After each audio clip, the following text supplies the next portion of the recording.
It's time for Mornings at 8 with Jonathan Mark on AM 1480 WLEA.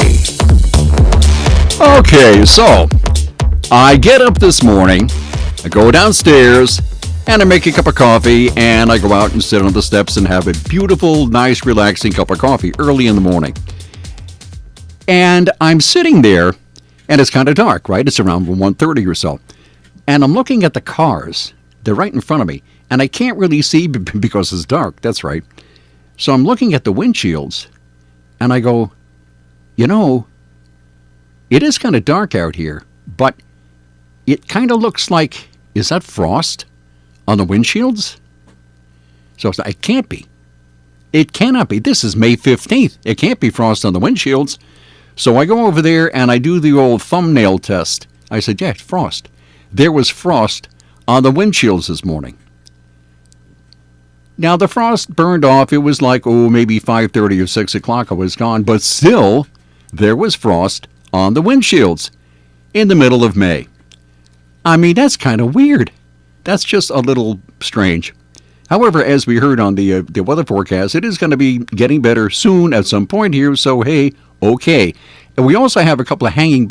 We haven't worked in the garden yet. Not planting anything. You have to hold your fire, especially this year. You got to wait just a little more. So we haven't planted anything, but we do have 2 hanging baskets out there. And the hanging baskets made, I think we had a low, when I left the house, it was 36.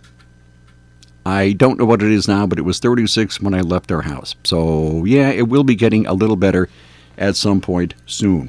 Well, it's kind of interesting. As Brian had on the news a few moments ago, Corner Republican Congressman Tom Reed is in Trump's corner, President Trump's corner, on his attitude toward trade with China. Everybody's talking about this. Has been in the news like every day, all day for a couple of weeks now.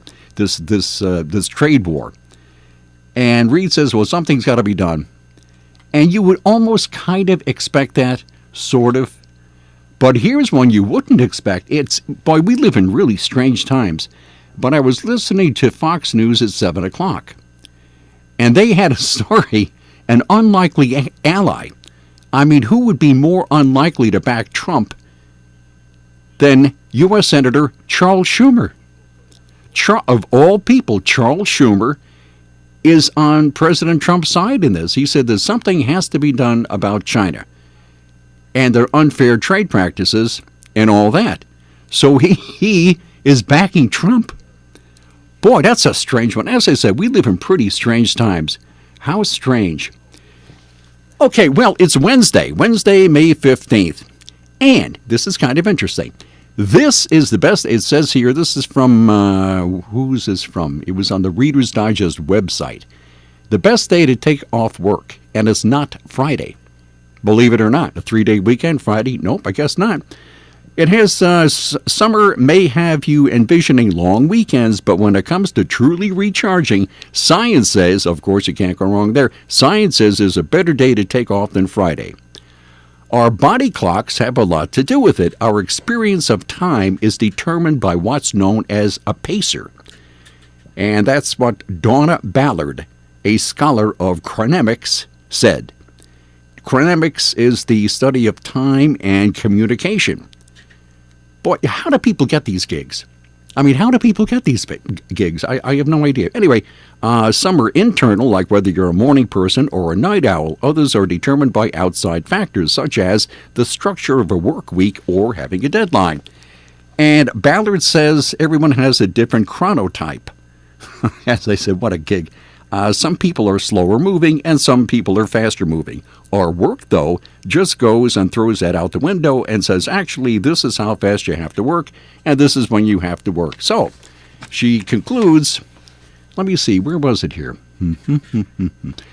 That doesn't mean that the best way to reinvigorate yourself is by taking a long weekend. In fact, researchers have found that the best day to take off is Wednesday. This happens to be Wednesday. So if you're on your way to work, hit the brakes, turn around, and go home, okay? The best day to take off work is Wednesday. A midweek break doesn't disrupt the work week, but gives you time to recharge.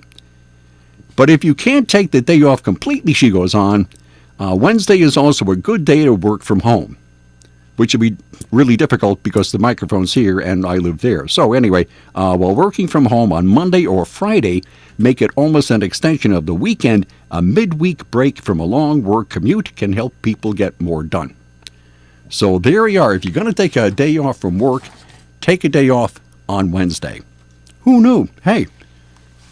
Now, let me see, a little more local than, here we are. That's right. I was at an area retail store. Okay, an area retail store recently. And there were two young ladies, very nice young ladies by the front door, handing out lists. And on this list, I have it in front of me right here, is a wish list from the Hornell Area Humane Society. Now, the Humane Society, if you've never been to the shelter there on Airport Road, you can't miss it. They do a wonderful job up there. We have adopted 2 cats from the Humane Shelter out of all the cats we've had. The other cats we've gotten in other ways, but 2 we got from the shelter. And they're beautiful cats, wonderful cats, really love them. And they do a great job up there. It's really necessary. Taking care of dogs and cats and all that. I mean, if they didn't do it, who would? Right? They're the only people here who will, you know. So this is a wish list of things that they need at the shelter. And let me see, it's not really a long list. Feature bleach, if you have any bleach. And then there's something called Fabuloso, which I have never heard of. I have no idea what Fabuloso is, a capital F. So it's obviously a brand name of something or other. Actually, it sounds like a magician's name. And now, here's the fabulous Fabuloso. Anyway, Fabuloso cleaning supplies, laundry detergent, fabric softener sheets, trash bags, all sizes, Clorox wipes, paper towels. And then we had food and kennel care. Dog chew toys, no rawhide, please. That's what it says, no rawhide. Dog stuffed toys, pee pads. I'm not sure, but it's kind of self-explanatory, I guess. Pee pads, cat toys. Now, a cat will play with anything. I mean, a cat will play with anything at all. If it puts its mind to it, it'll play with it, you know. So cat toys, canned kitten food, kitten nursing bottles, newspaper, for obvious reasons, small litter boxes, big litter scoops without teeth, please. And then we have office supplies, computer paper, Post-it notes, pocket folders, staples, whiteout, batteries, and gift cards. So if you could spare any of those items, just drop them off at the Humane Shelter there, and they will put it to good use because they're really, really nice people up there. They're great people. They care for animals. I'm all for it. And speaking of that, this is kind of interesting. Here's a dog who was in it. Where was it? In Ohio, in Preble County, Ohio. What? Dog can't believe he just got a home after many, many days in a shelter. Why don't you just put him to sleep? That was the refrain Leslie Renner, the executive director of the Humane Society of Preble County in Ohio, heard time and time again when the subject of Higgins came up. And no, Higgins was not her husband. Okay, it's not that's not who Higgins was. The shelter's longtime resident had spent almost his entire life behind kennel bars. But apparently Renner wasn't ready to give up on the senior German Shepherd. Anyway, this dog was abandoned by somebody, and somebody else adopted it and then took it back. So this dog, Mr. Higgins, was back in the shelter. And Higgins was at this shelter for, get this, 2,381 days. 2,381 days. But this director, Ms. Renner, was not ready to give up on this dog. So she kept him there, and kept him, and kept him. And eventually, this gentleman walks in. What was his name? Is it even... Oh, Brendan Reed. A gentleman, Brendan Reed. He's 22 years old. So he walks into the shelter, and he sees his dog and says, I want it. That's my dog right there. So after all this time in the shelter, this dog is finally adopted. And apparently he was so forlorn looking that he kind of turned people off. And that's why he wasn't adopted. Perfectly nice dog. As a matter of fact, there's a photograph of him here. Really nice, a friendly looking dog, I think. But I guess if you saw him in person, he'd be a little, maybe possibly intimidating. But nobody wanted to adopt this dog. And finally somebody did. So after all that time, it just goes to show, I guess, that you just can't give up, you know. It took a long time, but you do the math on 2,381 days, and that's how many years? I don't know, but that dog was here for a long, long time. So that's I thought that was a really neat story. I mean, you just got to hang in there, and eventually things will work out. As a matter of fact, to learn more about Higgins, you can follow him on Snapchat. You can follow Higgins on Snapchat at Higgins Dog Go. It's Higgins Dog Go if you want to find out more about Mr. Higgins and his 6.5 years. I just did the math. 6.5 years he was at that shelter. Okay, that's at one end of the spectrum. And then at the other end of the spectrum, we have this. And this is just, you just got to wonder, you just have to wonder. New York fraternity members allegedly forced dog to drink beer. And now they're in trouble. And rightly so. A New York university has suspended a fraternity after a video shared on social media showed members forcing a dog to drink from a beer keg at an off-campus party. Now, this is, I haven't seen the video. I got to tell you that. I haven't seen the video, but I'm just reading the story. But the video, with more than 100,000 views as of Monday, shows one man holding a squirming Cocker Spaniel upside down while another sprays liquid from the keg into the dog's mouth. And people watching in the background at the Alpha Epsilon Pi event can be heard shouting, "Let's go!" This is at Hofstra. Hofstra is a pretty upscale school on Long Island. Hofstra University officials called the behavior unacceptable in a statement. Unacceptable. Yeah, I guess that's unacceptable. Newsday reported and launched an investigation.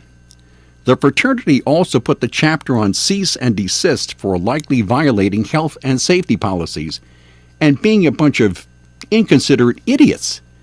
And that's what the spokesperson told Newsday. Now, during this investigatory period, there can be no chapter activities, the statement read.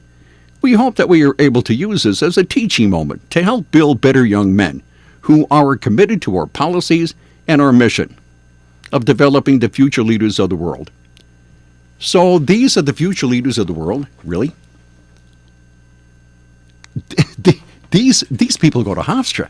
As I said, Hofstra is not a no-name school. I mean, it's a pretty upscale school. And there you go. So the Spaniel is doing well and is being kept by the Nassau SPCA, Nassau County, Nassau SPCA. So how do you like that? That's absolutely amazing. And the incident took place this past Saturday, at an off-campus frat house, and a frat member owns the dog. And, I guess we're going to a break. Oops, okay. Brian's waving. Later.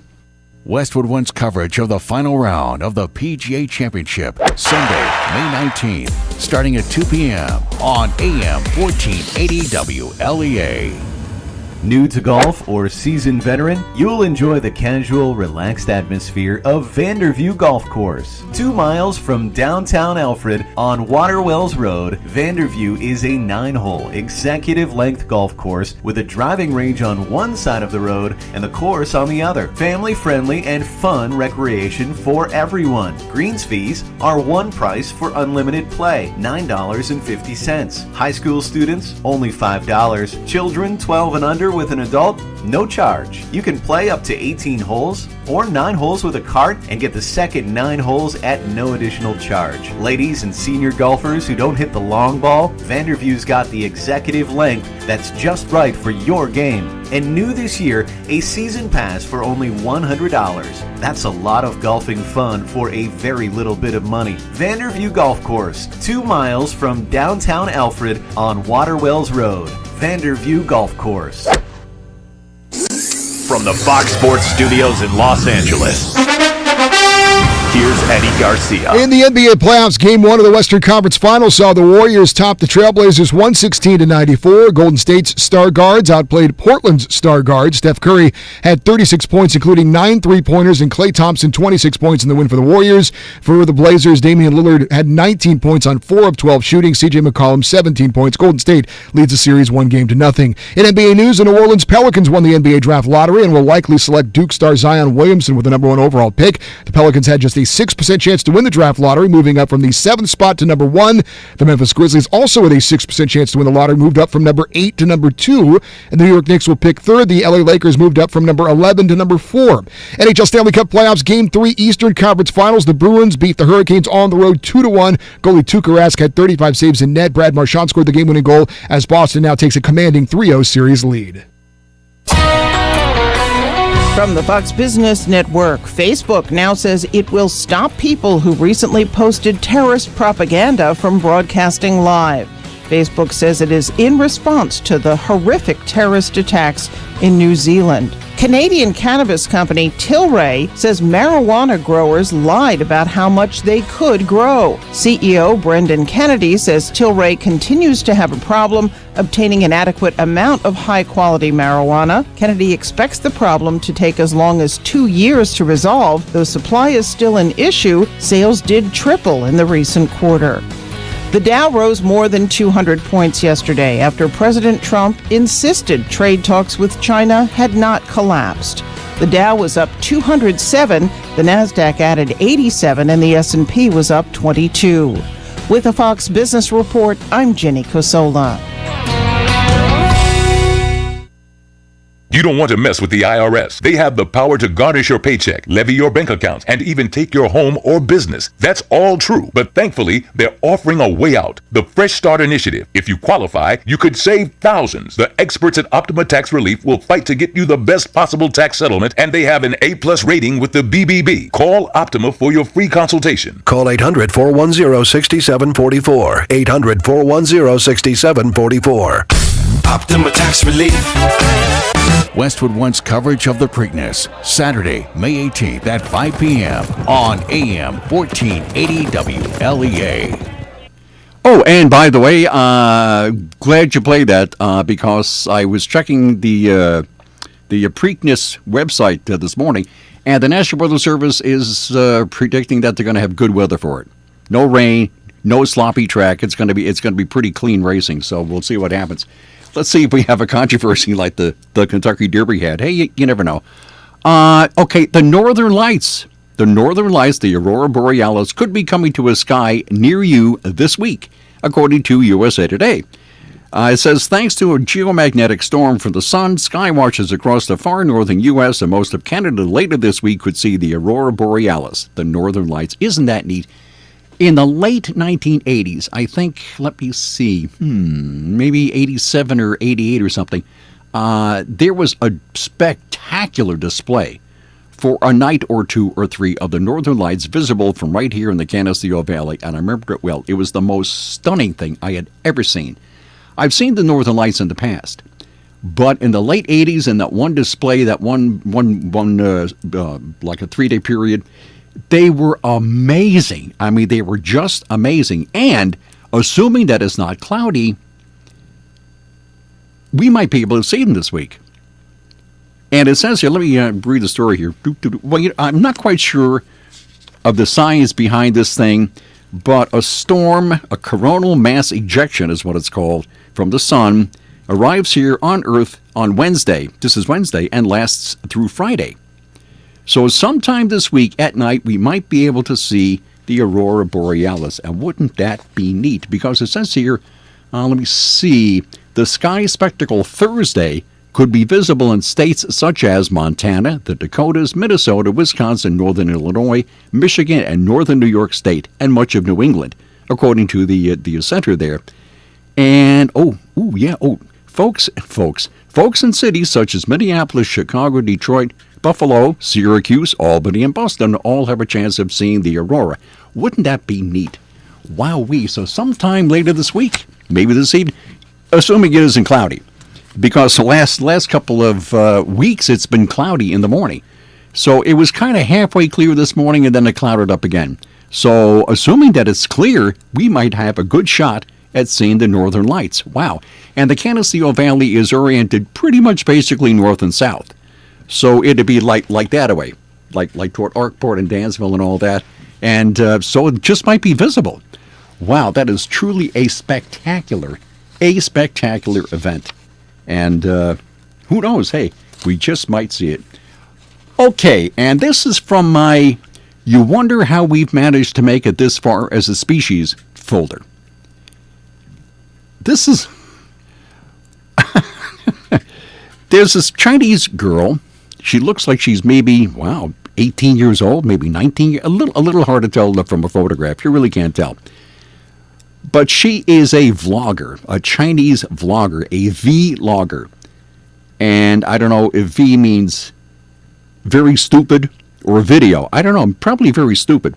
Anyway, according to the Daily Mail, a Chinese vlogger known as Seaside Girl Little 7, how's that for a name? Seaside Girl Little 7, planned to live stream a video of herself eating a live octopus. I'm not making, you probably couldn't make this up. Maybe, possibly, but I don't think so. So she was going to live stream a video of herself eating an octopus, a live octopus. Now, the octopus, as you can well imagine, had other ideas. So she starts to eat this octopus. This is a live octopus. And the octopus says, I don't think so. I'm not dying on this hill. So he latches onto her face, or this octopus latches onto this girl's face. And she's struggling with this octopus. And she pops this thing off. But in the meantime, it had punctured her face. And so, she says that she's going to try it again. Get that. She's going to try it again. So undeterred by her experience, she says that she is going to try to eat that octopus again. Now, if the octopus has any sense, he'll probably get the next bus out of town. I'm not quite sure. Anyway, so that's how have we made it this far? I don't know. Okay, I'll see you tomorrow, 8:05. Bye.